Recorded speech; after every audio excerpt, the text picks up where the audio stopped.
اخي دائما اتفلسف ما تزبط معاه، يعني اختصر الطريق هنا زحمه، خلينا ناخذ يمين في يسار. اوكي، دائما ما تزبط، دائما انه اي طريق اختاره يطلع دائما زحمه. الحرمين ولا المدينه؟ خليني اروح مع الحرمين. العيال يدقوا علي والله المدينه فاضي الخط، اروح مع المدينه يقول والله الحرمين فاضي. ليش احس ان الناس يعني من اهدافهم انهم يعطلوني على الطريق، من اهدافهم ابو اللي كله بيتجمع تعال تعال تعال خالد عسيري جاي من هنا، لا قف الطريق قف. وعشان احل المشكله هذه صرت اروح مع طريق المدينه واقول بيني وبين نفسي اني بروح مع طريق المدينه، فجاه اخش يسار واخش مع طريق الحرمين، تلاقي طريق المدينه زحمه تكدس، كل الناس موجودين هنا.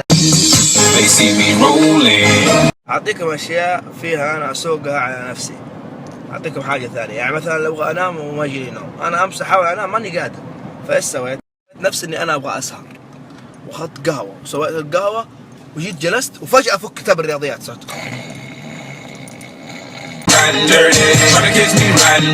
انتبه، لا تعتقد في لحظه اني انا مجنون لاني اسوي الحركه هذه واني اسوق على نفسي، وقال لك انك انت ما تسوق على نفسك، لا يكون نسيت ايام السوني يعني كنت تحط السي دي وتسوي نفسك ما انت شايف.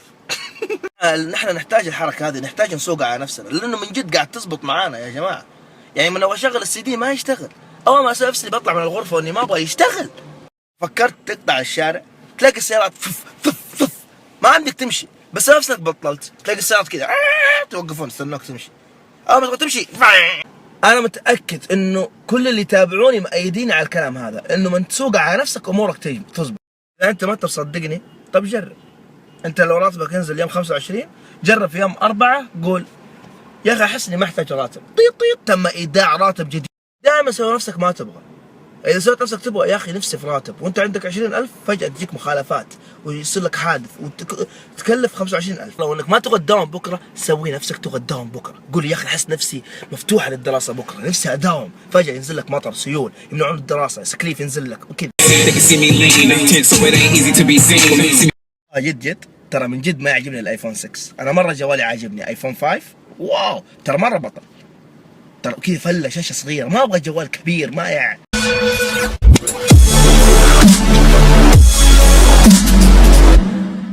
Dream